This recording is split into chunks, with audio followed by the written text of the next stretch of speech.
How do we make a cool character in Daggerheart? One of the great ways to do it is with the Demiplane tools. I'm going to walk through those right now.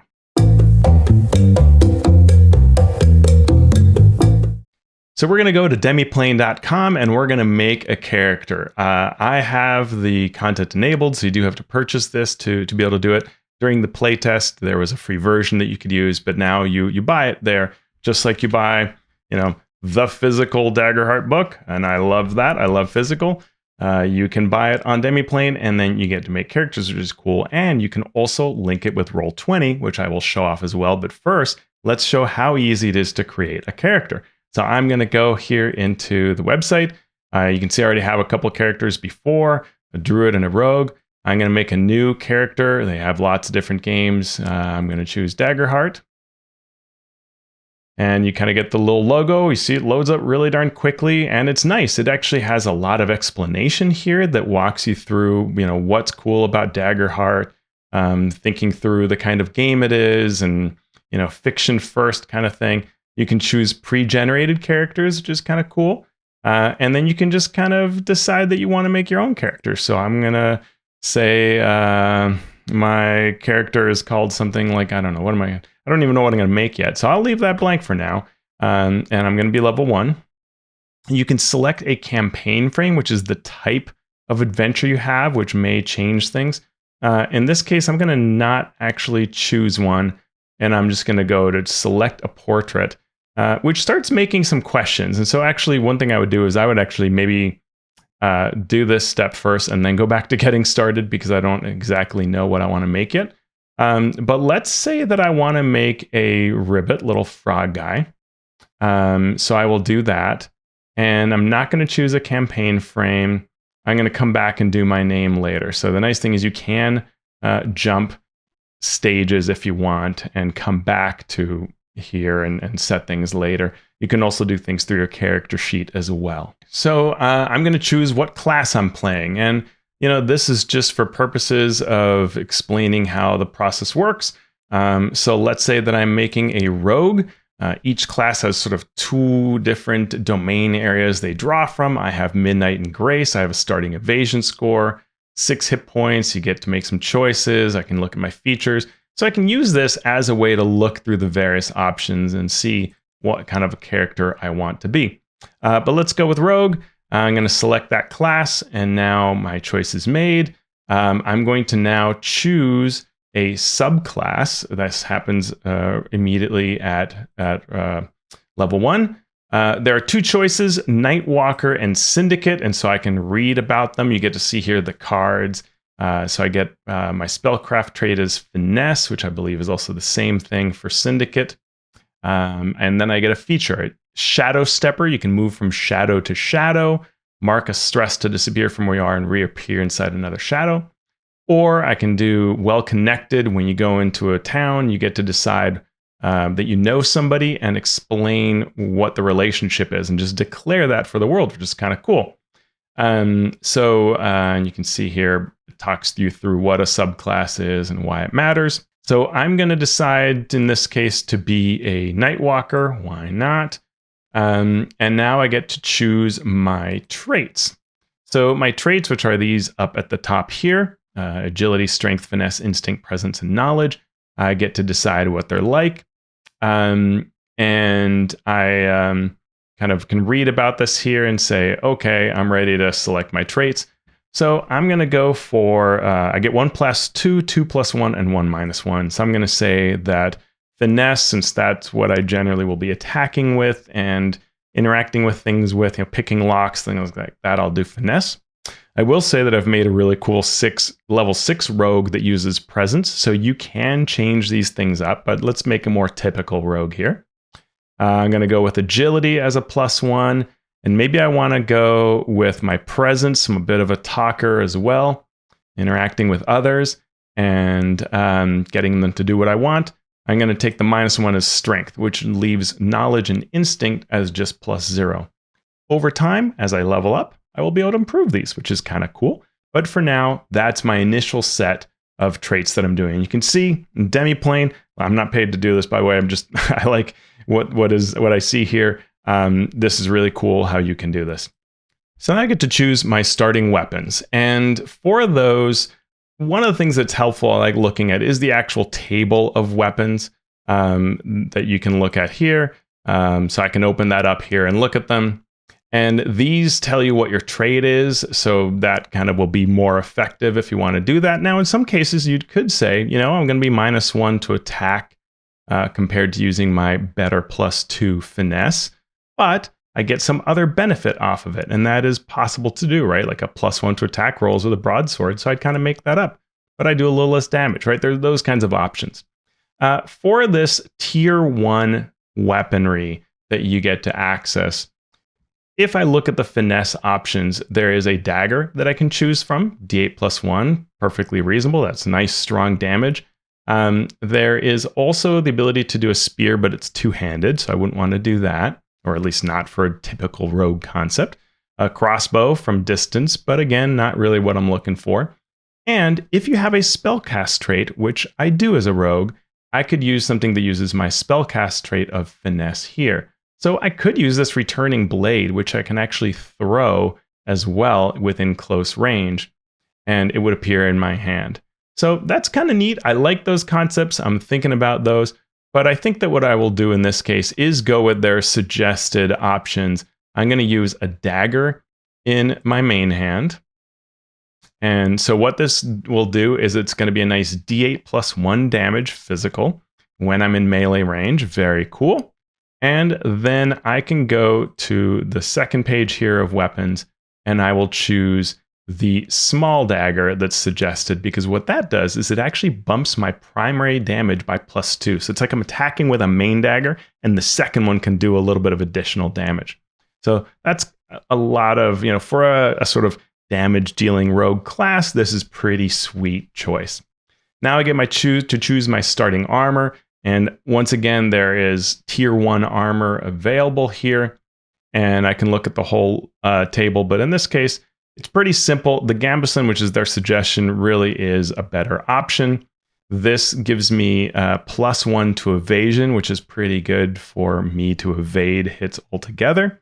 That's worthwhile. And the thresholds and base score are not too bad. If you watched my last video, you kind of know what these do. But essentially, when damage is dealt to me, I'm going to compare it to the threshold, which will be these numbers plus my level. So at level 1, I've got a 6 and a 12. If someone deals 13 points of damage, that would be over my severe threshold, and I would take 3 hit points unless I reduced it by spending armor.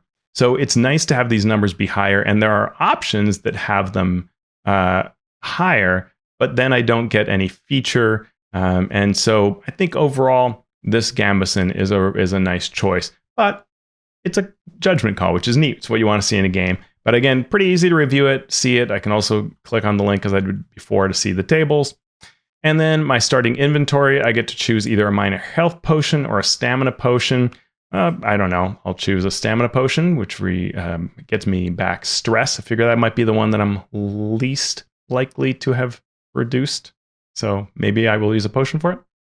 And then I can either do forgery tools or a grappling hook. I've got my browser a little compressed to try to show it all on the screen. So that's what's going on here. So I will choose maybe the forgery tools. Why not?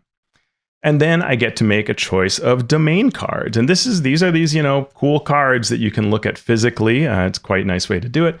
But you can also look at the cards here and make your choices as to what kind of powers you want.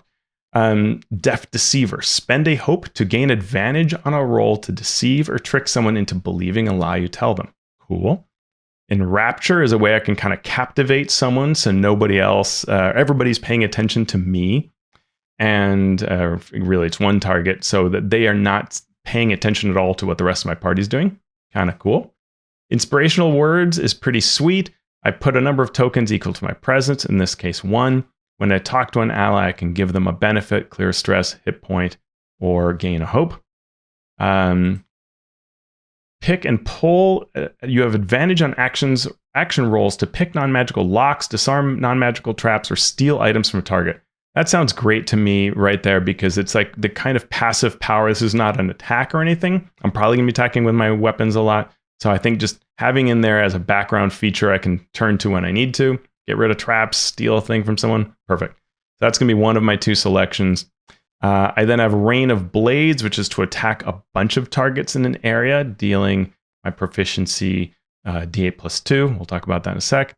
If a target hit is vulnerable to take even more damage, that's kind of cool. And then I have the ability to kind of do a really neat disguise. So it's between an AoE attack, inspirational words, enrapture, deceiving people. I think that probably what I'll do in this case, let's make a real kind of combat monkey. I'm going to go, well, no, let's give some diversity. So I think that in this case, disguise, I don't know that that's my deal, but I like this inspirational words because I can boost allies in a number of interesting ways. Later, I might increase my presence score, and then I would get to do more with this. But now I've got my 2 domain cards. Fantastic. Next step. So I could go back, now that I have some ideas about my character, I might say, that this is going to be, let's see, my name is Grace, and she, her, and I'm not choosing a campaign frame, but I've got an idea now for my character, female. I'm starting to feel who they are. But now the next thing to do is to choose a heritage, and then I'll choose that icon, so I'll come back to that. So I'm going to choose an ancestry, and here I get to decide what kind of creature I am. Am I a clank, which is like a Warforged in D&D, if you know that concept? I am an automaton, sentient mechanical creature. I can be a dragon-type humanoid. I can be a dwarf, right? There are lots of really cool ideas of everything that you can choose to be. A fairy sounds really fun. Elf, a fawn. You can be a furbolg. You can be a fungrill, which is really neat. That's super cool. I like the idea of a fungus, mushroomy type of rogue is pretty fun. A turtle, which has a sort of shell it can retreat into. Giant. Goblin, always good for rogue. Halfling, human, Infernus, which is sort of like a tiefling. The Qatari are kind of feline. That could be really neat. I like that. An orc, always neat. A Simia, which is kind of cool. That's really cool too. And I can be a ribbit, and I just got to go with the ribbit. I think that just seems like my kind of thing, to be a little bit silly, a little unpredictable. So I'm going to go with my ribbit. Now that I've got my heritage, I can go back to this getting started, and I can choose this portrait. Perfect. I've got that for my portrait. I can still be called Grace as a female ribbit, though I could change it to something more ribbity later if I want. So you can see the check mark that I've done those steps. I now get to choose a community. So choosing a community, this is kind of a neat concept where you come from a particular area of the world, which is neat because your game can use this in play. Did I come from the sea? Did I come from being part of the city community known as Slyborn, underground? Do I wander around? And you do get features here. And I like this Wanderborn, the idea that I can once per session spend a hope to reach into my pack, pull out a mundane item that's useful. It seems like I'm a person who's wandered the land. So I've got that. I go to my experiences. Your experiences are what the game uses instead of something like skills, but it's even wider than that. It's more like 13th Age that says, tell me the things that you've done, and these can give you bonuses. So, and 13th Age is one of the influences for Daggerheart. So I get to choose the kinds of experiences that I want and also describe myself. So I can say clothes that are, and I can fill this out, clothes that are, let's say, worn and dusty, from all the walking I've done. And then I could talk about all the rest of my area of body, my curvy and my lanky, all of that. There are also background questions that I can fill out, and I will do that later. And then choosing my experiences. So this is the important part that really digs into the mechanics. So I can say something like, always overlooked. So maybe being a rogue, being kind of a smaller kind of frog creature, maybe people have always, and because I'm a traveler, I'm not from any one community, people have always overlooked me. And so that's going to be one of my experiences. And they give you a bunch of ideas. So you can be something like a quote, like chef to the royal family. I won't let you down. It can be skills that you have. So I'm going to say that maybe it's like trailblazing. That works. It could be accomplished traveler. You can think through these and modify them, but something like that. That's the neat thing. You get to decide what they are and when you apply them, and you'll spend a hope to do so. If you saw my Learn to Play video, you know how that works. And then create connections is the last piece. This is something that I do with the other players. So I share these questions with another player, and they decide kind of a link, right? So some other character, maybe my Druid Ruin says, Grace convinced Ruin to steal food from a merchant. And that got us both into trouble, and we can talk about that and creates a connection. The other character would also have questions, and they might link to me in some way or to somebody else. But it's a neat way to get kind of conversations going about how we know each other, what ties us together, what we've done in the past together, which is kind of cool. So now I'm done. The next step is leveling up, which is very easy. And I'll just show you what that looks like so that you can see the concept. Level 2, you get another experience. You get to increase your proficiency by 1. Your proficiency is the number of damage dice you roll with weapons. And then there'll be some level up options, which you get to choose throughout your tier how many times you can do. They might have limits of how often you can do it. So I could get a +1 to my 2 of my experiences. I could get 1 more stress slot, so I can take more stress without any harm. More hit points, so I'm alive longer. Choose an extra domain card, increase my evasion by +1. I can only do that once. So I could choose these kinds of features when I level up, and I would also get to choose a domain card. But I'm going to stick at level 1 right now. I'm not going to level up yet. I'm just going to look at my character sheet. So here you have it, right? Like, boom, there we are, our whole character sheet. This looks just like the paper character sheets that the game has. It's the same format, but it is rollable, so I can even roll it right here. If I were playing right now a game, I could roll and see how I do. And I got a 9 + 1 is 10 with fear, and that might not do it. And also I rolled with fear. So great first roll, Grace. Oh well. Maybe I need to get a new experience called Can't Keep Me Down, or Wait for the Comeback, something like that. But you can see here the various things. One thing you'll note, so I've got my damage thresholds and no primary or secondary weapons equipped. And that is an important thing you must go and do. It does not equip your equipment. So you go to equipment, you click manage equipment.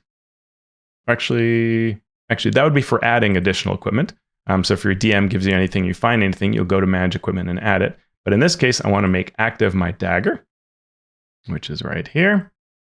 And my small dagger and my armor, and nothing else is active. But now you can see up above, haha, my dagger, +2 to my finesse roll.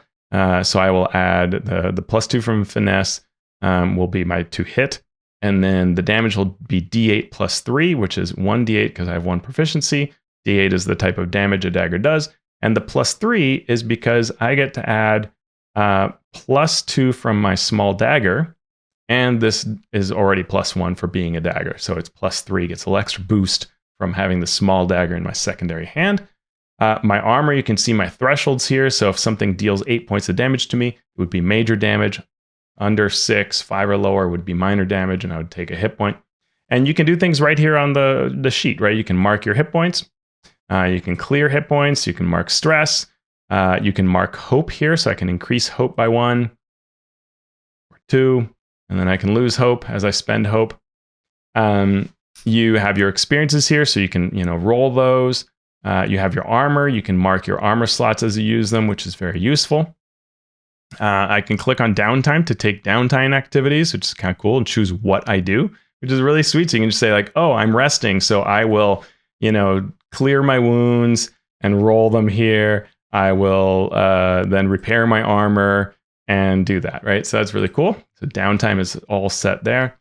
Then the other thing on effects and features that's really sweet is you get to see all of what you do. Like here's that pick and pull card that I have, right? And so this is just the same thing as if I were holding this card in my hand. that just tells me information, and inspirational words, same thing. So I can use it. If it were an attack, I would be able to roll on it. For example, let's see over here. As a ribbit, I'm amphibious. I can breathe and move naturally in water, but I also have this long tongue. So I can make an attack right here with my tongue and do that. And I'll take a stress for doing that. And then I'll roll my damage of D12. So you can do things like nomadic pack. I can mark that I used it, which is really cool. So you can play right on your character sheet. You can roll your sneak attack damage. You can see your features.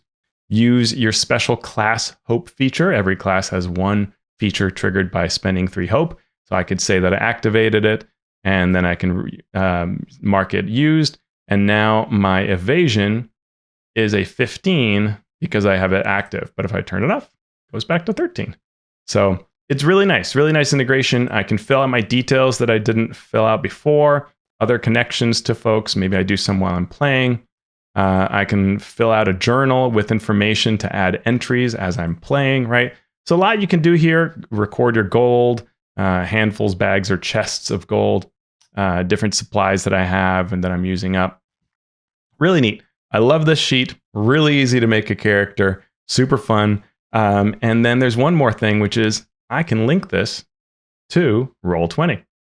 And by the way, I highly recommend reading through this excellent write-up on whatdoiknowjr.com by Jared Rasher, where he has taken a look at the integration of Roll20 Demiplane and Daggerheart, similar to how I am. So here I am in Daggerheart. I'm using Tom Christie's game, thank you, Tom, to show off some features.